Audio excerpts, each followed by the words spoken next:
जहां अकाबिर वक्त अपने ताज जूतियों में रखने पर फख्र महसूस करते हैं।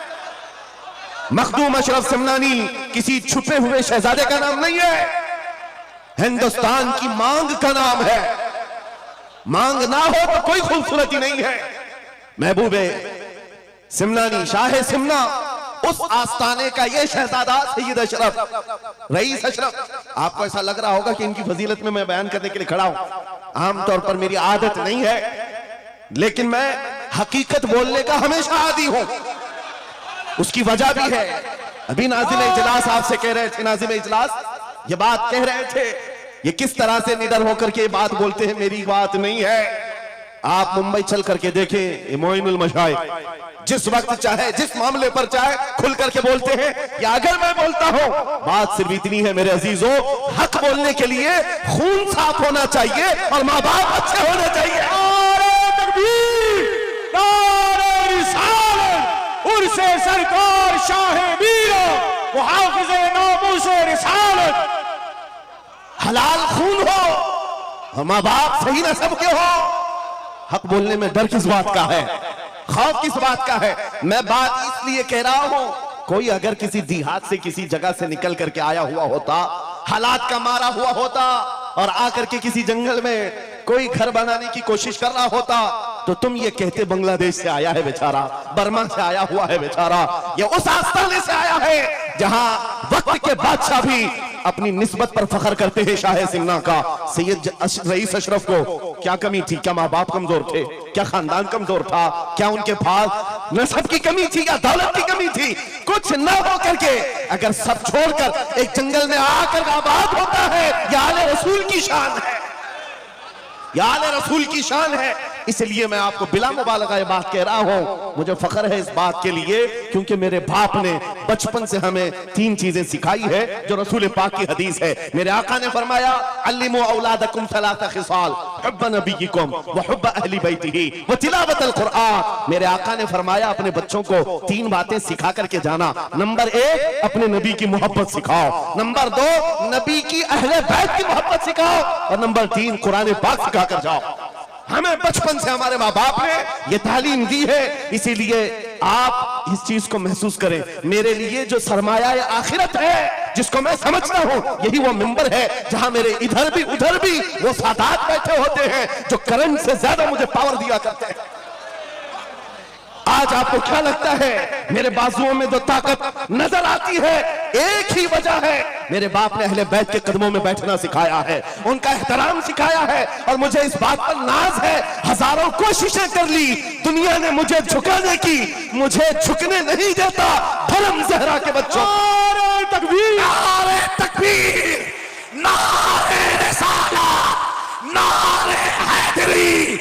अल्लामा मुफ्ती सलमान आसारी, अल्लामा मुफ्ती सलमान आसारी और से सरकार शाहे मीरा, लब्बैक लब्बैक लब्बैक या रसूल अल्लाह, लब्बैक लब्बैक या रसूल अल्लाह, लब्बैक लब्बैक लब्बैक या रसूल अल्लाह।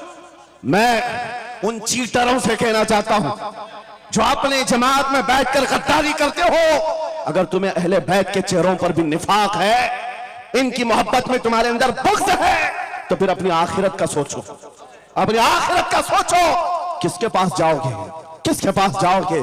आपको पता है उमर इब्ने खत्ताब व अमीरुल मोमिनीन, जिसके रौब से कैसर और किसरा कांपते थे, हजारों नहीं लाखों का लश्कर एक नाम से थर्राता था, लेकिन वही वक्त का खलीफा अमीरुल मोमिनीन उमर इब्ने खत्ताब जिस वक्त मिंबर पर खड़े होकर मस्जिद नबवी में खिताब कर रहा है, रसूलुल्लाह का बेटा, हम गरीबों का गमगुसार हुसैन आजम तशरीफ लाते हैं, मस्जिद में आकर मिंबर पर देखा और कहा, मेरे बाप के मिंबर से उतर जाओ, अपने बाप के मिंबर पर जाओ। ये किसने कहा? हजरत उमर ने नहीं कहा बच्चा कहां से आ गया। हुजूर के इंतकाल के बाद अहले बैत का सिलसिला खत्म हुआ, फौरन वक्त का खलीफा उतर आता है, अमीरुल मोमिनीन मिंबर से नीचे आ गए, घुटने जमीन पर रखा, घुटने जमीन पर रखा और कहा, शहजादे आपने बिल्कुल सच कहा, यह मिंबर आपके बाप का है, यह आपके नाना का है, मेरे बाप का कोई मिंबर नहीं। उमर के पास जो कुछ है वो आपके नाना का है। जो कुछ भी है वो आपके नाना का है। खाते हैं इनके घराने का, भोगते हैं इनके घराने पर। ये न मिजाज फारूकी है ना ये मिजाज सिद्दीकी है। आपको मैं बताऊं फिर हजरत उमर ने क्या कहा, अगर शहजादे आप इजाजत दे दें तो मैं मिंबर पर चढ़ूं। उनके सामने बोलने की जसारत किसकी थी? लेकिन रसूलुल्लाह की आल हमारे लिए सरमाया आखिरत है। ये नबी पाक की आल की मोहब्बत ईमान की अलामत है। बेटा उमर फारूक रज़ी अल्लाह ताला अन्हु का है, आम नहीं है, वो भी सहाबी रसूल है, सहाबी रसूल हैं। बाहर किसी मामले में तकरार हो गई इमाम हुसैन के साथ, वो हजरत अली के बेटे, ये हजरत उमर के बेटे। आपको ऐसा लगता हो तो सुनो, हजरत उमर तो खिलाफत पर थे, हजरत अली नहीं थे उस वक्त। हो सकता है छोटी उम्र में कुछ बहस हो गई, बहस होने के बाद ये तकरार हुई तो इमाम हुसैन ने अब्दुल्ला बिन उमर, हजरत उमर के बेटे को सिर्फ इतना कहा, तुम मेरे से क्या बहस कर रहे हो? तुम्हारा बाप मेरे नाना का गुलाम है, तुम्हारा बाप मेरे नाना का गुलाम है। हजरत उमर के बेटे को यह बात लगी कि कैसे मुझे ये टॉन्ट, कैसे मुझे ये ताना। दौड़ करके आए हजरत उमर के पास, कहा बाबा आज अली के बेटे हुसैन ने क्या कहा पता है? कहा क्या कहा बेटा? कहा हमारी तकरार हो रही थी, इसमें उन्होंने बुला करके मुझसे ये कहा कि तू मुझसे किस बात पर लड़ता है, तेरा बाप तो मेरे नाना का गुलाम है। हजरत उमर ने कहा ऐसा कहा उन्होंने, ऐसा कहा? कहा सच कह रहा हूं बाबा ऐसा ही कहा। कहा बुला ला हुसैन, बुला ला। तलब किया गया, इमाम हुसैन को बुलाया। बेटा हजरत उमर का, हो सकता है उस वक्त उनको ये ख्याल हो कि शायद जज्र तौबीक हो जाए, डांट डपट हो जाए। हजरत उमर आते हैं, कहते हैं ए हुसैन इब्ने अली, ये मेरा बेटा जो कह रहा है क्या ये बात सच है? क्या आपने इसको ऐसा कहा कि तेरा बाप मेरे नाना का गुलाम है? इमाम हुसैन ने कहा हाँ सच बोलता हूं। हाँ मैंने कहा। कहा कह के बताओ कैसे कहा, कह के बताओ कैसे कहा? कहा मैंने इनसे कहा तेरा बाप मेरे नाना का गुलाम। हजरत उमर ने कहा और एक बार कहो। फिर कहा और एक बार कहो। उसके बाद उमर इब्ने खत्ताब की आंखों से आंसू निकले।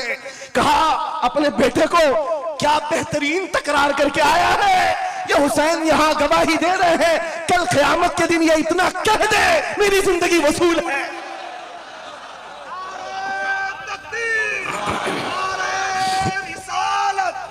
हुब्बे आले मोहम्मद, हुब्बे आले मोहम्मद, नारे तकबीर, नारे रिसालत। सच बता रहा, डॉक्टर साहब यहां आकर के अभी जो लंगर की कैफियत बता रहे थे, और उनके पढ़ने से पहले मैं भी लंगर खा के आया। आपको एक सच्ची बात बता रहा हूं, शाह मीरा के सामने मिंबर पर बैठा हूं, मुझे आखिरी वक्त तक ये ख्याल नहीं हो रहा था कि मैं किस बात पर बात करूं, मैं बयान किस चीज पे करूं। मैंने जो कुछ शुरू किया था शायद ये शाह मीरा ने मुझसे बुलवाया। अब सुनो, जो कुरान पाक की मैंने आयत पढ़ी, रब ने फरमाया वअतसिमू बिहब्लिल्लाहि जमीआ, ऐ लोगों सब के सब अल्लाह की रस्सी को मजबूती से पकड़ो। अल्लाह की रस्सी क्या है? क्या ये आसमान से नीचे लटकती है? कोई रस्सी है जिसको पकड़ना है? मुफस्सिरीन से पूछो, कुरान की तफसीर करने वाले कहते हैं अल्लाह की रस्सी मुहम्मदुर रसूलुल्लाह है और उनकी अहले बैत है। उनके अहले बैत को अल्लाह की रस्सी कहा गया है। सबके सब मिलकर के अगर इस रस्सी को पकड़ ले, मेरे अजीजों, ये इख्तिलाफात, ये इंतशारात, ये जिस कदर आज हमारे दरमियान तफर्रुकात शायद नहीं होते। हमारा मरकज, हमारा मावा, हमारा मलजा एक ही है। इस मिंबर ने आज लोगों को यह सिखाने की कोशिश की है, तुम जिस तरह मशरब और सिलसिलों में बट करके ये समझते हो कि मेरा खित्ता अलग है, इसका खित्ता अलग है, मेरे अजीजों ये एक पूरा सिलसिला है, 700 साल पुराना सिलसिला, 700 साल पुराना सिलसिला। मगर इस मिंबर पर बैठ करके इश्क मोहब्बत के नारे लगवा रहे हैं। वजह यह नहीं है कि यहां की कोई पब्लिसिटी है, बल्कि यह बताना है इसलिए कि अहले बैत ही ये जानते हैं जो हमारे नाना की कदर करेगा, हम जिंदगी भर उसकी कदर करेंगे।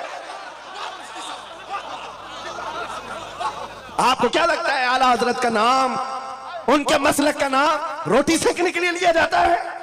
मेरे अजीजों, आला हजरत का नाम, मसलक के आला हजरत का नाम इसलिए लिया जाता है डाल दी कल्ब में अजमत मुस्तफा सैयदी आला हजरत पे नारे तकबीर, नारे रिसालत, इश्क मोहब्बत, इश्क मोहब्बत, इश्क मोहब्बत, इश्क मोहब्बत, उनसे सरकार शाह मीरा। मुझे मेरे मुर्शिद गिरामी हुजूर ताजुल शरिया रहमतुल्लाह ताला अलैह एक बात कह करके मिस्र भेजे थे। जाने के वक्त कहा था नाम की कोशिश मत करना, हुजूर का काम करना। और उन्होंने ये शेर पढ़ करके कहा था, आखिरी महफिल थी उस वक्त, मेरी तालिब इल्मी के जमाने की बात कर रहा हूं, ये पढ़ करके बयान किया था आला हजरत को देखना। उन्होंने ये खुद कहा है बेनिशानों का निशान मिटता नहीं, मिटते मिटते नाम हो ही जाएगा। आला हजरत उस सिक्के राइजुल वक्त का नाम है जिसने हर दिल पर राज किया, हर खानकाह पर राज किया है। मेरा एक जुमला मैं अक्सर मजमों में कहता हूं, अक्सर तकरीरों में कहता हूं, एक बात समझ करके चलो शाह मीरा के उर्स में आने वालों, मेरा एक फार्मूला सुनना है। अगर इज्जत चाहते हो, वकार चाहते हो, ये जुमला याद करो, उनकी बात करो, हर दिल पे राज करो। बस रसूलुल्लाह की बात करो, हर दिल पे राज करो। आज हमारी जो इज्जत है मेरे अजीजों, ये खानका है अशरफिया और यहां खानका है शाह मीरा है जिनके सामने मैं खड़ा हूं। लेकिन आपको मैं बताऊं, मैं अपनी किस्मत पर फख्र करता हूं। यही वक्त होगा, कल की रात में मारना मुतहरा में मौजूद था, वहां सादात किराम के सामने अजीजा ने गिराम, ये अहले बैत अतहार के इन तमाम मिंबरों का सफर करते करते हमें एक पावर मिलता है, ताकत मिलती है। और आला हजरत का वो मिशन समझ में आता है कि आला हजरत ने रसूलुल्लाह के दरबार की नौकरी की थी। मेरे आका की दरबार की नौकरी का सदका अल्लाह ने उन्हें ऐसे अता किया है। मैंने मिस्र जाकर देखा है, अफ्रीका में देखा है, अमेरिका वगैरह हम गए नहीं, लेकिन जानते हैं जहां कहीं उर्दू बोलने वाला हो, बल्कि मैं तो अरबी दान लोगों को सुनाऊं। मिस्र की सरजमीन पर हर जुमा एक जगह मौलूद शरीफ हुआ करती थी, हम हिंदुस्तानी तलबा वहां जाते थे। मिस्र के रहने वाले उस्ताद हैं, जब महफिल मीलाद खत्म होती कहते हैं हिंदुस्तानी तलबा को खड़े हो जाओ, वो पढ़ो मुस्तफा जाने रहमत पे लाखों सलाम, वो पढ़ो। हम पढ़ते थे मगन होकर। एक बार मैंने उनसे पूछा था कि हुजूर आपको समझ में आता है ये सलाम? ये तो उर्दू में लिखा हुआ है, उर्दू बोलने वाले ही पूरा नहीं समझ पाते, आप समझते हैं? कहते हैं समझने की जरूरत नहीं, इश्क की बोली हर जमाने में हर जगह एक ही होती है। इश्क में बोला हुआ वो कलाम है, अरबी हो कि हिंदी हो, दिल को समझ में आने लगती है। मैं ये बात कहने जा रहा हूं मेरे अजीजों, उस रस्सी को मजबूती से पकड़ो, इख्तिलाफात नजर नहीं आएंगे, बात खत्म हो जाएगी। आज से 2 साल कबल एक कुत्ता यहां पर हिंदुस्तान में भौंकता था, खिंजीर का बच्चा जब नबी पाक की शान में भौंकता था, इस फकीर ने उसे ललकारा था। मेरा नाम, मेरी इमेज लोगों के सामने है, मैं वाकया तफसील से नहीं बता रहा हूं, मैं अपनी बात आपके सामने ये रखना चाहता हूं। जिस वक्त उस खबीस मलऊन को पुकारा, आपको पता है हम तो एक छोटे से इलाके से उसको पुकारे थे, लेकिन निशाना सटीक जाकर लगा। और उसके बाद कुत्ता बिलबिलाया भी, मैदान में आने की बार बार कोशिश करता रहा, लेकिन अब तक वजूद नहीं है। लेकिन उसके बाद मैंने देखा है, महीना 2 महीना 3 महीने गुजरे होंगे, हर मुल्क से, अफ्रीका से, ऑस्ट्रेलिया से, न्यूजीलैंड से, अमेरिका से, हर जगह से लोगों ने मुझे मैसेज भी किए, खुतूत अरसाल किए, वहां से रिसाले भेजे और दादो तहसीन के साथ दुआएं दी। लेकिन साथ एक बात मैं बता रहा हूं, उन जमातों के बड़े बड़े लोग जिनसे हमारा कोई रिश्ता ही नहीं है, उनके बड़े बड़े अमीरों ने भी लेटर पैड में लिख करके दिया, कहा मौलाना आप बरेलवी हैं, आपसे हमारा इख्तिलाफ है, लेकिन जिस नबी पाक की शान के लिए आप खड़े हैं, हम सब छोड़कर आपके साथ खड़े होने को तैयार हैं। हम आपके सामने आज ये बात कह रहे हैं, ऐ सुन्नियों, हम तो दूसरों को बुला भी नहीं रहे, हम तो तुम्हारे इत्तेहाद की बात कर रहे हैं। लेकिन इत्तेहाद का नुक्ता एक है, जब तक तुम एक एक छोटे खूंटे को पकड़े रहोगे, हर कोई तुम्हारे साथ उलझता रहेगा। उस अजीम दरख्त को पकड़ लो जिसकी जड़ें तहत सरा में है, जिसकी शाखें औजे सुरैया पर है, और वो मोहम्मद रसूलुल्लाह की जात।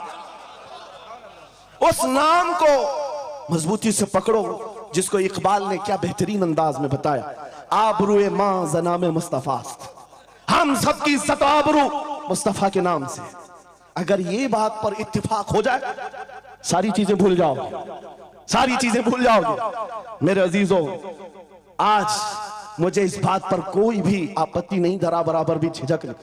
हो सकता है कुछ लोगों को ऐसा लग रहा हो कि डरे सहमे स्टेज पर आए होंगे, यहां पर बड़े बड़े खानकाह अशरफिया के सादात मौजूद हैं, उनसे हम ये बात खुल करके कहते हैं।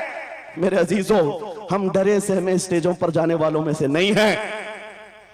जहां जा रहे हैं खुल करके जाते हैं और ये बात देख करके जाते हैं। जहां मेरे नबी की अजमत बोली जाएगी वहां हम अपनी गर्दनें झुका कर जाएंगे। यहां पर मिशन आला हजरत को तरवीज दिया जा रहा है। आला हजरत का वही तो मिशन था। क्या मिशन था आला हजरत का, जो आपने अपनी जिंदगी भर दिया है?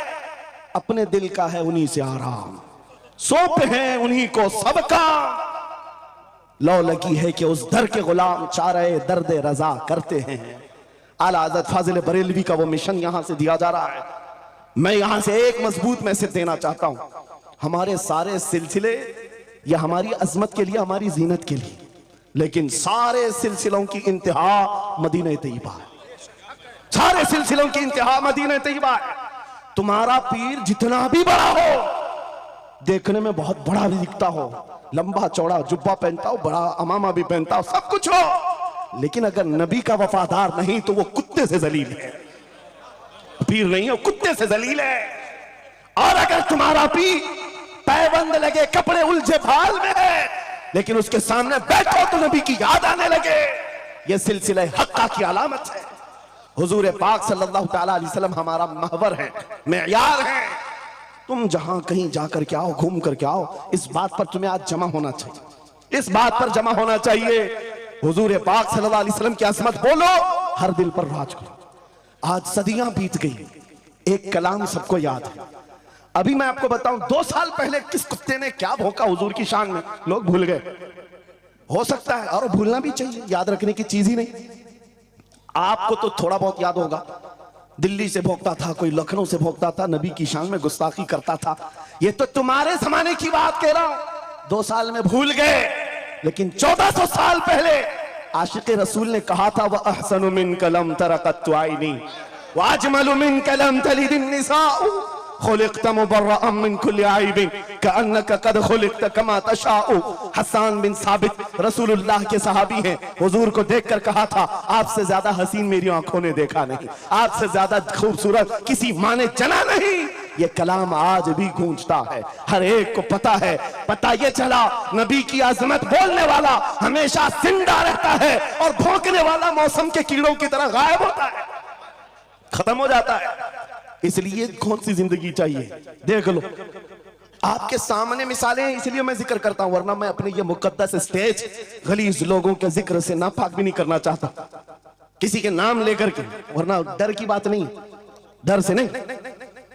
आपको पता है, एक राफजी कुत्ता दीन बदल कर निकला था लखनऊ से, धर्म परिवर्तन और मीडिया की सुर्खियां बटोरने के लिए, हॉट कुर्सी पर जाकर बैठकर। ये सब प्रोपेगेंडा है। उनको ये लगता था कि खलबली मच जाएगी 30 करोड़ मुसलमानों। अरे एक बड़ा आदमी दीन छोड़कर चला गया, मुसलमानों से हट करके दूसरे धर्म में चला गया, नाम भी बदल लिया, धर्म भी बदल लिया, सब छूट गया। और गया 6 महीने तक धोतियों के नीचे उनका फुजला चाटता रहा, और उसके बाद पता चला कि पुजारियों ने किक मारकर निकाल दिया, खत्म हो गया। 6 महीने के बाद आकर एक गुफे में बैठकर वीडियो बनाने लगा, मुख्यमंत्री जी, प्रधानमंत्री जी, मेरे जान को बचा लो।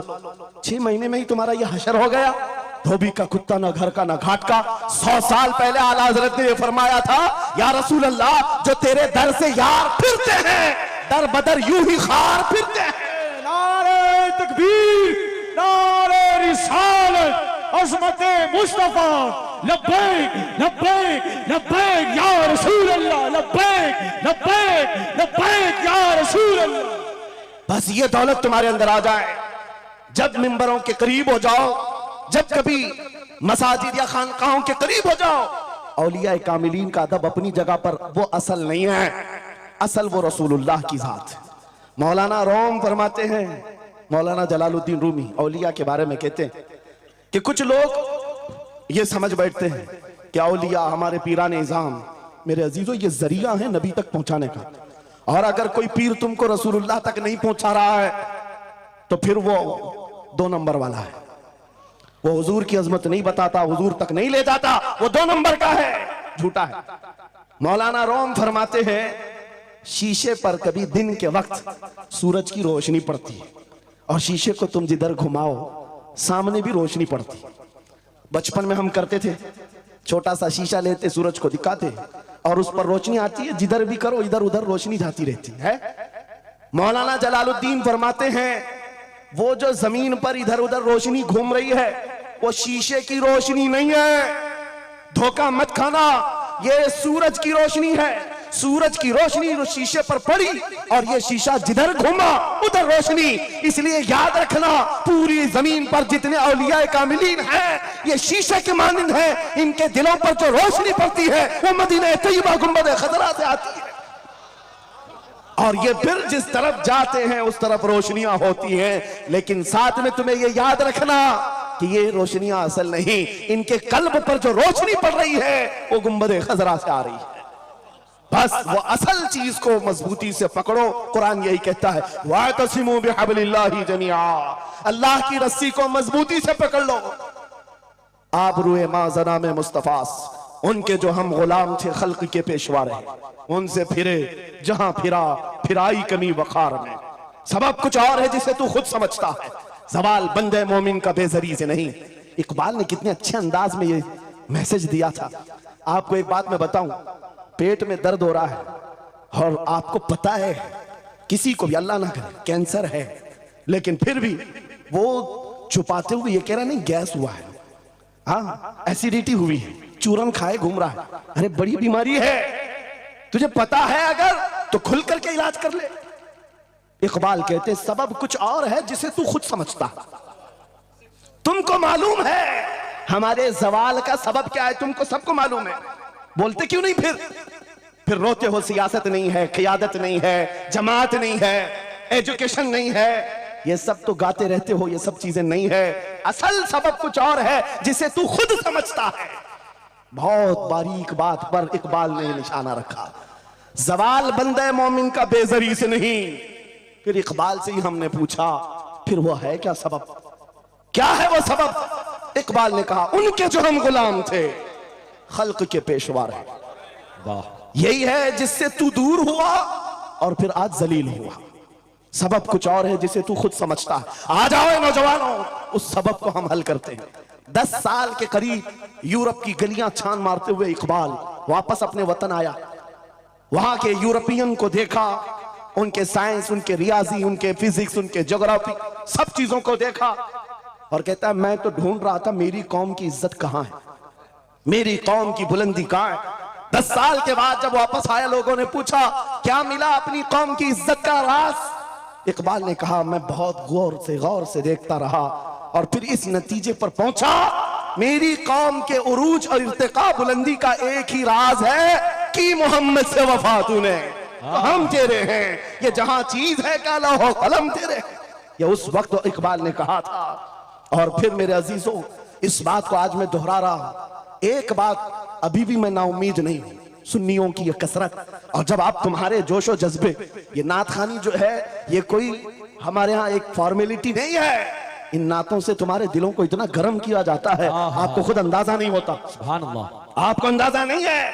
हुजूर की याद में तड़पना, दिल का धड़कना सिखाया जाता है। और इन मजमों के रंग को देख करके मैं नाउमीद नहीं हूं, अभी इसमें रमक बाकी है, रमक बाकी है।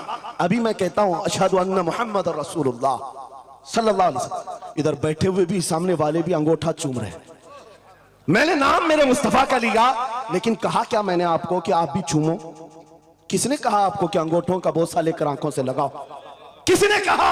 अरे मैंने कहा भी नहीं, ना तमहीद बांधा, इधर नाम लिया, बेइख्तियार अंगूठे उठ गए, बेइख्तियार लबों को चूम लिया तुमने, लबों से अंगूठों को चूम कर आंखों से लगाया। यह इस बात की अलामत है गुनहगार हो गए, गद्दार नहीं है।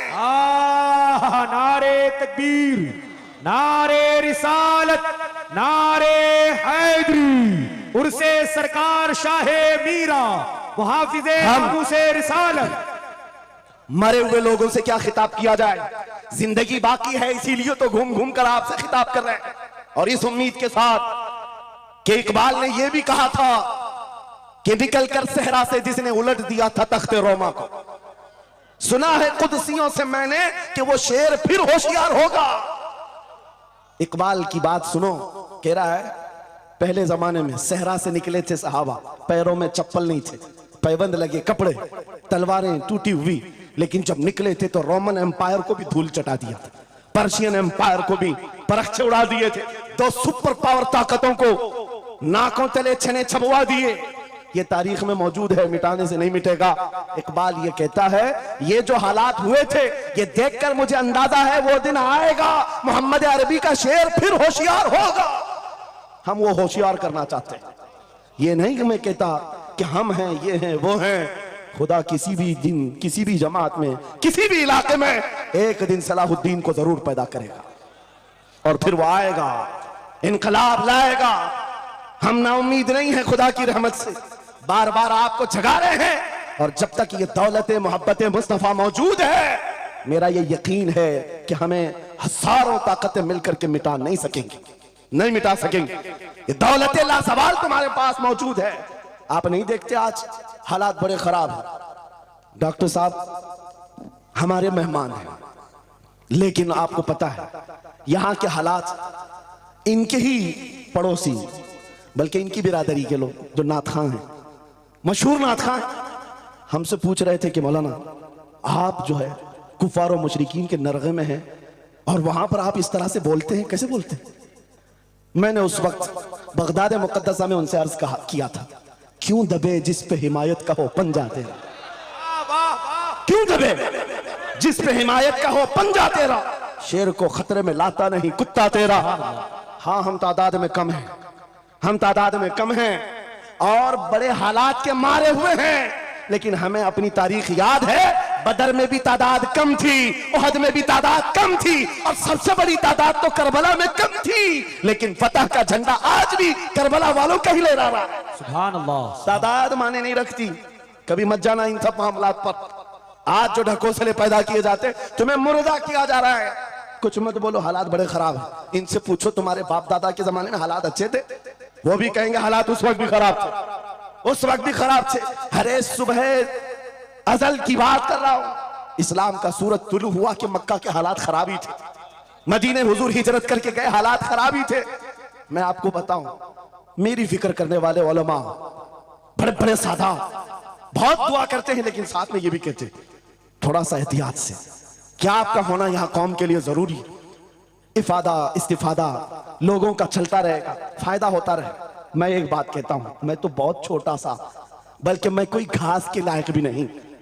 इमाम हुसैन का होना कितना जरूरी था।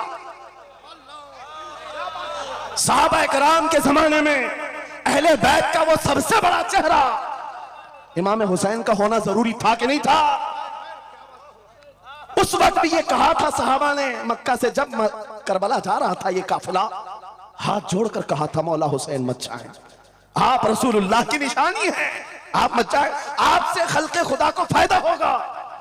मेरे अजीजों, मैं ये बात आज कहता हूं, हमारी कोई वकात नहीं, हमारी कोई हैसियत नहीं जो ये समझता है अपनी कुटिया बचाने के लिए कि हमारे होने के बाद बहुतों का फायदा होगा। अरे इमाम हुसैन के होने से कितना फायदा होता, मगर उस हुसैन आजम ने ये नहीं देखा, बल्कि निकल करके उस मैदान में निहत्थे बच्चों के साथ चले आए थे और गर्दन भी कटा दी। ये समरा आज तक देखने को मिलता है।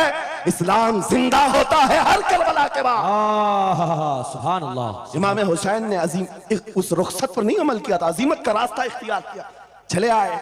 उस वक्त भी सहाबा ने उनसे कहा था आपका होना बहुत जरूरी है, लेकिन इमाम हुसैन की नजर में ये बात थी रह लेंगे चंद साल, लेकिन लोगों के दिलों में जो नर्वसपन होगा, शरीयत की धज्जियां उड़ती हुई देख करके बड़े बड़े लोग खामोश हैं, तो आइंदा आने वाली नस्लें भी इसी तरह कंप्रोमाइज करती हुई चली जाएंगी।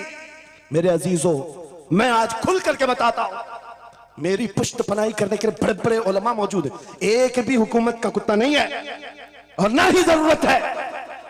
जब कभी पहली मर्तबा मैं तन्हा खड़ा था मुंबई की सरजमीन पर, हुजूर मोइनुल मशाइख मेरे साथ, उस वक्त भी साथ थे, आज तक है। और ये भी बात बताऊं, आपका मैं मुफ्ती होऊंगा लेकिन इनका बाबू, ये हमेशा एक ही बात, ये सारी चीजें मेरे साथ हैं, लेकिन फिर भी मैं खुल करके आपके साथ ये कहता हूं, बच्चे मेरे भी हैं, बीवी खानदान मेरा भी है, लेकिन एक चीज सताती है आज कि अगर आज आप सबकी बातें सुनकर के हम भी कहें थोड़ा जी लेंगे, हम भी 10 साल 12 साल 14 साल जो जिंदगी मिल जाए जी लेंगे, क्योंकि इनको ना बोलेंगे तो छोड़ देंगे, आसानी से रहने देंगे। लेकिन एक नुकसान हम देख रहे हैं, कल को आने वाली नस्लें पूछेंगी, कल को आने वाली नस्लें पूछेंगी, जब नबी की शान में कुत्ते भौंकते थे हमारे बाप दादा रोटियां सेका करते थे, उनके दिलों में कौन सा ईमान होगा, उनके दिलों में कैसी बुज़दिली आ जाएगी। लेकिन मेरे अजीजों, ज्यादा से ज्यादा क्या होगा, मौत तो सबकी लिखी हुई है, मेरी भी है, आपकी भी है।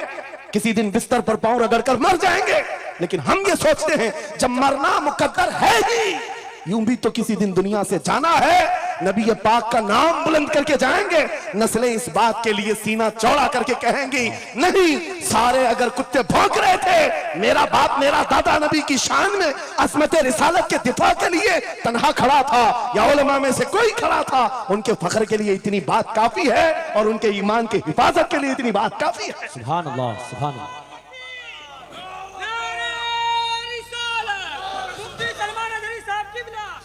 इस अज़मत रिसालत के लिए आपको क्या समझ में आता है, बहुत दिन हो गए हमारे आराम के, बहुत दिन हो गए सुकून के, नबी के नाम पर हमने रोटियां बहुत खाई, हुजूर की इज्जत पर क्या क्या नहीं मिला हमको। कौन से दिन तकलीफ आई है, कौन सी दिन तकलीफ आई है, ये अहले बैत को देख रहे हो, आपको पता है वो बाबुल हवाइज इमाम मूसा काजिम, अहले बैत के इस बड़े इमाम की बात कर रहा हूं जो इमाम जाफर सादिक के बेटे हैं, लेकिन 7 साल तक वक्त के जालिम तागूती ताकतों ने जेल में रखा, जहर देकर के खत्म किया है। आपको पता है इमाम मोहम्मद बिन हसन अस्करी जिनको जहर देकर के खत्म किया गया, अहले बैत था जिन्होंने 20-20 साल जेल काटी है। रसूलुल्लाह के शहजादे थे वो, रसूलुल्लाह की आल थे, आज तो लाखों में है, उस वक्त तो नबी के शहजादे चुनिंदा थे, पूरी दुनिया के वो मरकज थे, लेकिन जेलों में 20-20 साल गुजारे, किसी को 10 साल, किसी को 12 साल, किसी को 20 साल। आपको पता है इमाम मूसा काजिम को जंजीरों से भी मारा गया था, जंजीरों से। आप अपने बाप को मार खाता हुआ देख करके नहीं बर्दाश्त कर पाते, हमारे वो अजीम इमामों की बात कर रहा हूं जिन्होंने मेरे नबी की शरीयत की दिफा के लिए जेलों की जिंदगी, हत्ता के रिवायत ये बताती है मौला इमाम मूसा काजिम का जनाजा भी जेल से निकला। मेरे अजीजों, ये सब क्या बातें सिर्फ बयान करने के लिए रह गई? उलमाए ज़वील एहतराम इस मनसब को हाथ समझेंगे, आज ज्यादा से ज्यादा यही होगा। इसी किछोछा मुकद्दसा के एक बुजुर्ग थे जो मेरे बहुत बड़े आइडियल है, सैयद मुजफ्फर हुसैन कछोछवी। आजादी के मौके पर बड़ी मुसीबतें उठाई और इनको पकड़ करके, एक शहजादा है किछोछा मुकद्दसा का आस्थाना, और जेल में डाल दिया गया था। आपको पता है किछोछा के उस शहजादे ने एक जवाब दिया था जो मेरा फेवरेट शेर है, पसंदीदा शेर है। आपने कहा था मुजफ्फर को मुकय्यद ना समझे सैयद, मेरी असीरी भी सुन्नत आबाई है। माशाअल्लाह, मेरी असीरी भी सुन्नत आबाई है, मुजफ्फर को मुकय्यद मत समझे सैयद। आपको पता है ये तारीख है हमारी, लेकिन सब की सब तारीख इसलिए दोहरा रहा हूं कि हमारी इज्जत उसी में मौजूद है, वहीं पर है। वापस आ जाओ उधर ही, अपनी कुटिया बचाकर, अपनी दुकान बचाकर ज्यादा दिन नहीं जी पाओगे। हुजूर के नाम का दिफा करो, सुबह क़यामत तक मौला नाम जिंदा रखेगा। सुभान अल्लाह। हाँ, अपनी हिफाजत के लिए बहुत सारे लोग हैं, अपनी अपनी फिक्र करने वाले। नबी की इज्जत और नामूस पर पहरा देने वालों की तारीख मिटाई नहीं जाती, हजारों मिटाने की कोशिश भी कर लो वो मिटते नहीं है। आज आपको पता है पैरों से माजूर खादिम हुसैन को कौन नहीं जानता, लोगों को डर भी लगता है उनका नाम लेने में कि गरजता था बंदा और खुद व्हील चेयर पर बैठता, लेकिन लाखों को खड़ा होना सिखा दिया। किस बात पर? क्या अपने बाप के कसीदे पढ़ता था? क्या अपने खानदान के कसीदे गुनगुनाता था? एक ही बात, रसूलुल्लाह की अजमत पर बात, हुजूर की इज्जत पर बात करो तो फिर पता चलता है 8 साल के बच्चे से लेकर 80 साल के बूढ़े के दिल में भी अल्लाह खुद मोहब्बत डालता है। वाह, सुभान अल्लाह, खुद मोहब्बत डालता है। सब चीजें मौजूद हैं उसी जात पर। एक बात मैं अब आपके सामने कहता हूं, गुफ्तगू समेटता हूं, आला हजरत का मसलक देखो, मिशन देखो, और आपको उसी बात पर मैं लाकर जमा कर दूंगा। और सुन्नियों का मजमा मुझे पता है, आधा शेर में पढ़ूंगा, आधा ये खुद ही कंप्लीट करेंगे, और गारंटी के साथ कहता हूं। मुझे पता नहीं यहाँ के मजमे के बारे में, लेकिन इतनी गारंटी जरूर है आप कंप्लीट करेंगे। क्यों? हमें पता है मिजाज इश्क रसूल का, हमें पता है मोहब्बत मुस्तफा का। सुनो, मैं कहता हूं वो जो न थे तो, वो जो न हो तो, ये गारंटी है हमारी, ये गारंटी है। आधा जुमला भी कह दो सुनने के बाद, वो जो ना हो तो, हाँ ये कंप्लीट खुद करेंगे। क्यों? ये अकीदा भी है, ये ईमान भी है, ये हमारी जान भी है। वो जो ना हो तो। अब सुनो मेरे अजीजों, जब तुम्हारा दिल पुकार कर कह रहा है वो जो ना हो तो, हमारे नाम के साथ वो जो ना हो तो, हमारी जिंदगी में वो जो ना हो तो, हत्ता के कब्र में चले जाओ, बहुत सारे जवाब दे दें, तुम्हारा रब कौन, तुम्हारा दीन क्या, मेन सवाल तो यही होगा, मा कुंत तक़ूलु फी हक़्क़ि हाज़ा रजुल। बल्कि बात सही अहादीस में मैं कह रहा हूं, एक ही सवाल का जिक्र भी आया है, कब्र में एक सवाल का जिक्र भी आया है, और फरमाया गया सिर्फ एक सवाल ये होगा, बता इस रसूल के बारे में क्या कहता था। वाह, बोलना पड़ेगा, बोलना पड़ेगा। फिर मैं पूछता हूं, कब्र में भी वो जो ना हो तो कुछ ना हो। जब तक नहीं बोलोगे आगे नहीं बढ़ेगी गाड़ी, वरना फंसे रह जाओगे। वो जो ना हो तो, चलो कब्र की जिंदगी खत्म हो गई, हशर में आ गए, हशर के मैदान में आ गए। लेकिन यहां पर भी क्या मसला है, खलीलो नजी मसीहो सफी सभी से कहीं कहीं ना बनी। खलीलो नजी मसीहो सफी सभी से कहीं कहीं ना बनी। ये बेखबरी की खल्क फिरी कहां से कहां तुम्हारे लिए। वहां पर भी सबके पास फिर करके आती है कौम, उसी मोहम्मद रसूलुल्लाह के बाद आए। और शफाअत शुरू कहां से हुई? रसूल पाक से शुरुआत हुई, और उसके बाद इख्तिताम तक मेरे आका फरमाते हैं, कयामत के दिन मेरी हालत यह होगी, मेरे कंधे पर चादर पड़ी होगी और वो कभी खसक खसक कर गिर रही होगी। एक हाथ से मैं अपनी चादर संभाल रहा हूंगा और दूसरे हाथ से अपने उम्मतियों को पकड़ पकड़ कर जन्नत में ले जा रहा हूं। ये मैदान कयामत की बात है। फिर पूछता हूं, महशर में भी वो जो ना हो तो, कयामत के मैदान में भी वो जो ना हो तो, अरे तुम्हारी अजान कंप्लीट होती है, अजान में भी वो जो ना हो तो, नमाज में भी जब तक सलाम नहीं भेजोगे, नमाज में भी वो जो ना हो तो, कहीं पर भी बच नहीं सकते। इसीलिए आला हजरत ने कहा था, बखुदा खुदा का यही है डर, नहीं और कोई मफर मकर, जो वहां से हो यहीं आके हो, जो यहां नहीं तो वहां नहीं। जब तुम्हें समझ में आ गया वो जो ना हो तो कुछ ना हो, वो जो ना हो तो, वो जो ना हो तो, जब तुम्हारा यकीन है। अब सुनो बरेली का इमाम क्या कहता है, ऐ सुन्नी जवान आज ले उनकी पनाह, आज मदद मांग उनसे, आज ले उनकी पनाह, आज मदद मांग उनसे। कल न मानेंगे कयामत में अगर मान गया, आज आना है तुम्हें वहीं पर। मेरी गुफ्तगू का खुलासा यही है, मेरी गुफ्तगू का लुब्बे लुबाब यही है। आ जाओ उस कदम पर जहां से बिलाल हबशी को काबे की छत पर पहुंचाया गया। आ जाओ उस कदम पर जहां पहुंचने के बाद खत्ताब का बेटा अमीरुल मोमिनीन उमर इब्ने खत्ताब बना। हजरत उमर खुद कहते हैं, मेरी हैसियत इतनी थी, मैं खत्ताब का बेटा, बचपन में 2 बकरियां मुझसे नहीं संभलती, लेकिन एक वक्त आया हजरत उमर 36 लाख स्क्वायर किलोमीटर पर तनहा हुकूमत करते थे। मिस्र, इराक, यमन, शाम, फिलिस्तीन, ये आज का सऊदी अरब हजरत उमर की निगरानी में था। हजरत उमर कहते हैं, आज इतने बड़े खित्ते पर उमर की निगरानी है, इसलिए नहीं कि खत्ताब का बेटा उमर है, इसलिए कि मोहम्मद अरबी का गुलाम उमर है। वो जो ना हो तो, मेरे अजीजों, जितनों ने इज्जत पाई है उस कदम से पाई। आपको जब ये बात अच्छी तरह मालूम हो जाए, यहां देखो आप, यहां चेहरे बहुत सारे, यहां बहुत सारे चेहरे, और उसमें बुजुर्ग तरीन चेहरा वो सैयद रईस अशरफ साहब का है। लेकिन पूरा मजमा ये बात मेरे साथ यकीन के साथ कह सकता है, इन जवानों से कई ज्यादा हसीन और जमील ये चेहरा है। क्यों? अरे तुम्हारे बॉलीवुड और हॉलीवुड में थोड़ा बुढ़ापा आए तो उसे निकाल दिया जाए, फिर उसकी नहीं चलती। वहां सिर्फ रंग और गाजे का काम है, वहां सिर्फ और सिर्फ पाउडर लाली मेकअप का काम है। जब तक जवान थे हजारों फैन थे, लेकिन जवानी खत्म हो गई तो बेचारे उनकी जिंदगी के लाले पड़ गए। और सियासत में भी यही हाल है, 40-40 साल नौकरी किया पार्टियों की, बाद में फिर वो मंडली में बिठा दिया गया, अब आप बैठो दूसरे जवान आएंगे, उनकी भी जिंदगियां खत्म।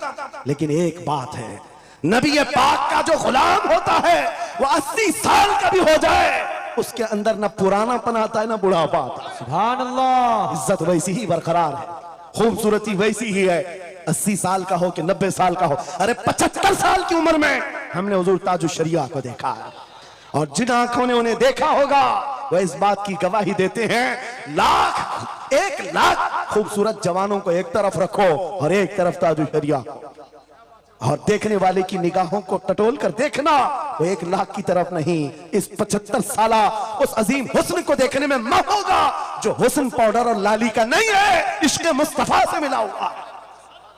इज्जत रसूलुल्लाह के कदमों से, उनकी वाबस्तगी से है, तो फिर छोड़ करके दर बदर क्यों ठोकर खाते हो? कहां ये बॉलीवुड और हॉलीवुड के चक्कर में पड़ गए? कहां तुम टिकटॉक पर मुजरे करने लग गए? कहां तुम गाने में अपनी जिंदगियां बर्बाद करके अपने दिल में निफाक पैदा करने लग गए? अरे ताश के पत्ते, जुए के अड्डे, शराब की बोतलें, ये तुम्हारी शान नहीं, ये तुम्हारे लिए ज़ेब नहीं देखता। और एक बात याद रखो, तुम जिन इलाकों में रहते हो बहुत सारे दूसरों को देखते हो, वो नाच रहे हैं तो हमको भी नाचना चाहिए, वो ऐसा कर रहे हैं तो हमको भी ऐसा करना चाहिए। शेरों को, कुत्तों को कभी देखना नहीं चाहिए। जो शेर है वो अपनी बिरादरी को देखता रहे, कुत्ते को देखता रहेगा तो फिर अपना शेरपन भी भूल जाएगा। इसलिए याद रखो, तुम खैर उम्मत हो, तुम्हारा लक़ब कुरान में आया है। तुम नचनियों को मत देखो, शराबियों को मत देखो, जुआरियों को मत देखो, वो गाने पे कैसे थिरकते हैं, वो कैसे नाचते हैं, ये तुम्हारा मतलब नहीं है। तुमको अगर देखना है, खालिद बिन वलीद को देखो, सलाहुद्दीन अय्यूबी को देखो, शिहाबुद्दीन गौरी को देखो, औरंगजेब को बार बार देखो, बार बार देखो। इसलिए कि उन अजीम हस्तियों को देखने वाला ये समझ में आ जाएगा उसे, ये सारी इज्जतें जो है उन नौजवानों ने जो हासिल की, वो सलाहुद्दीन अय्यूबी हो कि खालिद इब्न वलीद हो कि शिहाबुद्दीन गौरी हो कि औरंगजेब हो कि शहीद टीपू सुल्तान हो, ये सब की इज्जतें मुस्तफा के नाम से, हुजूर के नाम से हैं। आपको पता है खालिद बिन वलीद 125 जंगें लड़े, 125 में से एक भी शिकस्त नहीं खाई अपनी जिंदगी में। उनकी तलवार का वजन 35 किलो का है और ढाल का वजन 40 किलो का, और उनके पूरे जिस्म में एक बालिश्त जगह भी बाकी नहीं जहां जख्म न लगाओ। जंगे मौता में एक ही जंग में 9 तलवारें टूटी, पीछे कदम कभी नहीं हटा। एक जंग में ऐसा हुआ था कि 2 काफिर सर पर आ गए थे और अमामा गिर गया था, गर्दन पर तलवार थी, कट जाती, तलवार की तरफ नहीं देखा, अमामा उठाने के लिए चल पड़े, उठा लिया, फिर सर पर रखा, उन काफिरों की तलवारें नीचे रह गई। हैरत में पूछा कि ये शहसवार है इस्लाम का, सिपह सालार है, और ऐसी बड़ी गलती छोटा सिपाही भी नहीं कर सकता। जब तलवार गर्दन पर हो तो ये टोपी और अमामा उठाएगा। सामने के पहलवानों ने पूछा, ऐसी बड़ी गलती हमने छोटे फौजी से भी नहीं देखा, तुम तो सिपह सालार हो, ऐसी गलती कैसे कर सकते हो? खालिद बिन वलीद का जवाब, यही मेरा मकसद है। फरमाया, तुम क्या समझते हो खालिद बिन वलीद अपने बाजुओं की ताकत से लड़ता है? हरगिज़ नहीं। इस अमामे में मेरे रसूल पाक के 3 मुंह मुबारक हैं। माशाअल्लाह। मेरा यकीन है जब तक ये सर पर होते हैं मुझे ताकत देते हैं। नारे तकबीर, नारे रिसालत, अज़मते सहाबा। अजीजा ने गिरामी वक़ार, बस आ जाओ इस नुक्ते पर, जिंदगी पूरी टटोल कर देखना, हर बड़े किरदार की तुम्हें एक ही उन्सर नजर आएगा, जिसने नबी पाक पर जितना अपनी फिदाइयत का इजहार किया, मौला ने उसको उतना ही बुलंद किया, उतना बुलंद किया है। अरे बीमारी के आलम, लकवा, फालिज, ये बहुत अजीब खतरनाक बीमारी, हाथ भी नहीं उठता, पैर भी नहीं उठता, इलाज भी नहीं होता, लेकिन ऐसी बीमारी में भी अस्कंदरिया की सरजमीन से शरफुद्दीन बूसीरी ने पुकारा था, मुहम्मदुन सय्यिदुल कौनैनि व थक़लैन वल फरीक़ैनि मिन अरब व मिन अजमी, मौलाया सल्लि व सल्लिम दाइमन अबदा अला हबीबिका खैरिल खल्क़ि कुल्लिहिम। 170 अशार लिखकर अपने नबी की बारगाह में अपनी मोहब्बत का इजहार किया था। जानते हो, नबी आए भी और अपना हाथ फेर करके लकवा और फालिज से सही भी किया और चादर भी इनायत किया, लेकिन जिस वजह से मैं ये बात कर रहा हूं, आज पूरी दुनिया में घुमाओ, अफ्रीकी हो कि अमरीकी हो कि हिंदी हो कि पाकिस्तानी हो, लेकिन एक कसीदा सबको याद है, मौलाया सल्ली व सल्लिम दाइमन अबदा अला हबीबिका खैरिल खल्क़ि कुल्लिहिम।